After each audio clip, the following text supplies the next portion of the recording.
Hey there, story time. This will be a short episode, but I hope that you enjoy. You are probably going to hate this story, as I hate this story. It may make you uncomfortable. It makes me uncomfortable every time I tell it. But maybe it's through that discomfort that you change your outlook.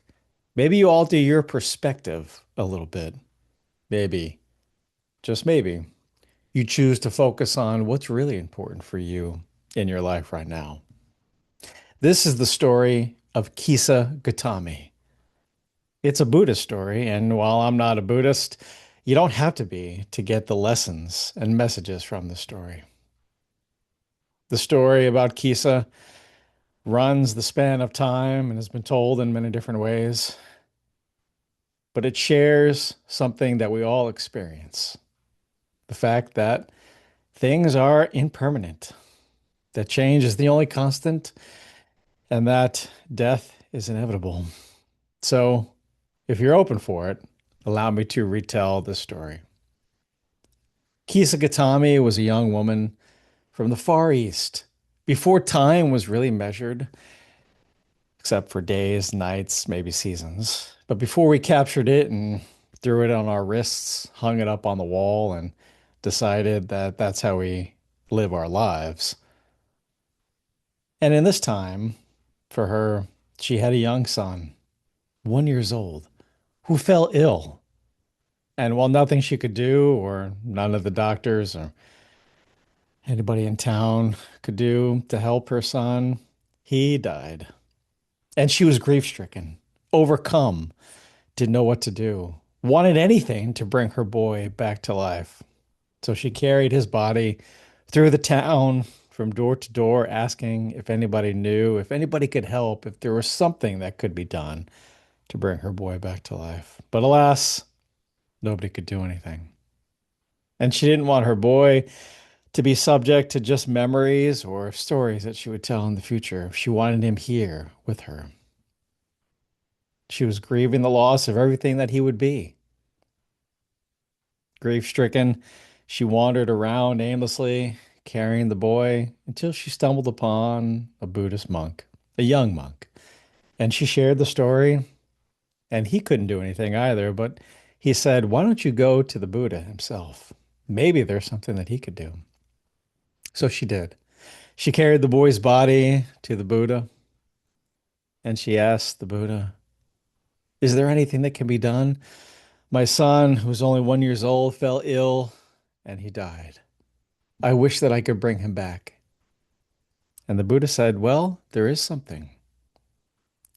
Providing a little bit of hope for Kisa, the Buddha told Kisa that she would go and find 4 or 5 mustard seeds. She needed to obtain them from someone in town. But the catch was she had to obtain them from a household who hadn't yet known death. With her mission, she left the boy's body there to be prayed over in the temple. And she went back door to door asking for mustard seeds, with the caveat that they must not have known death. But as you can imagine, every house, every home, every person she encountered at some point or another during the course of their lives, whether it was a sister, brother, mom, dad, grandparent, aunt, uncle, somebody had died. They had experienced death. And it was through this process that she began to understand that she was not the only one who had experienced suffering. She was not the only one who had experienced death. This is part of our human condition. And so after her work was done, she came back empty-handed to the Buddha.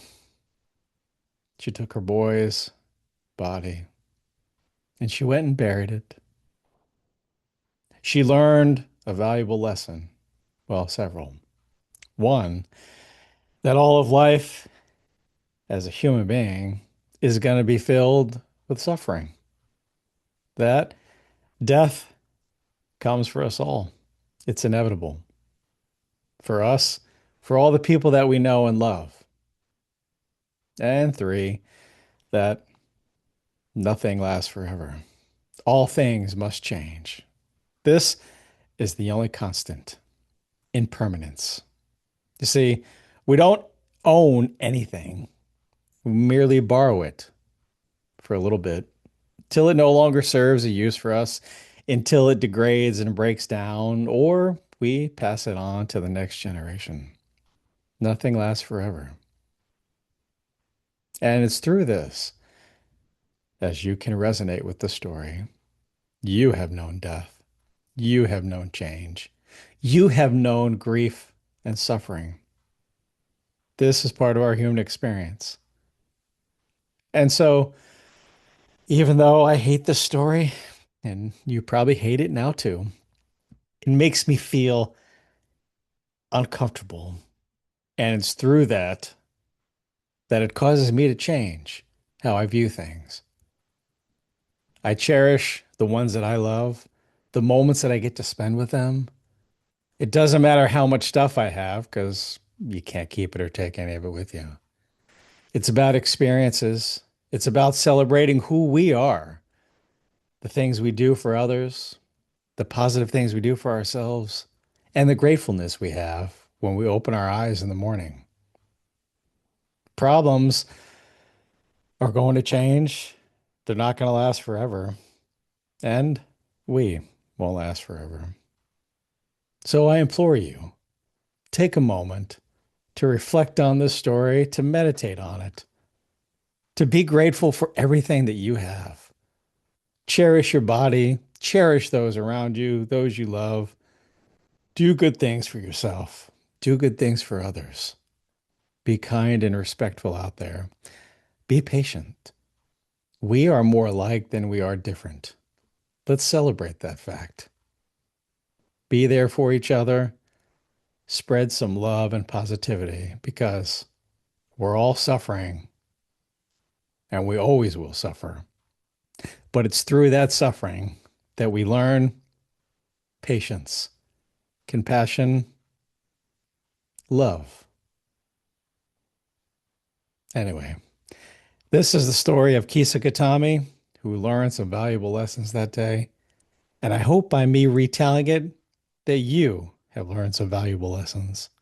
And I'd encourage you to go ahead and spread this story or give it your own spin. But nonetheless, I'm sure you hate it and it has made you uncomfortable. And if it did, then I think I did a pretty good job on this one. Thank you for listening, and we'll see you soon.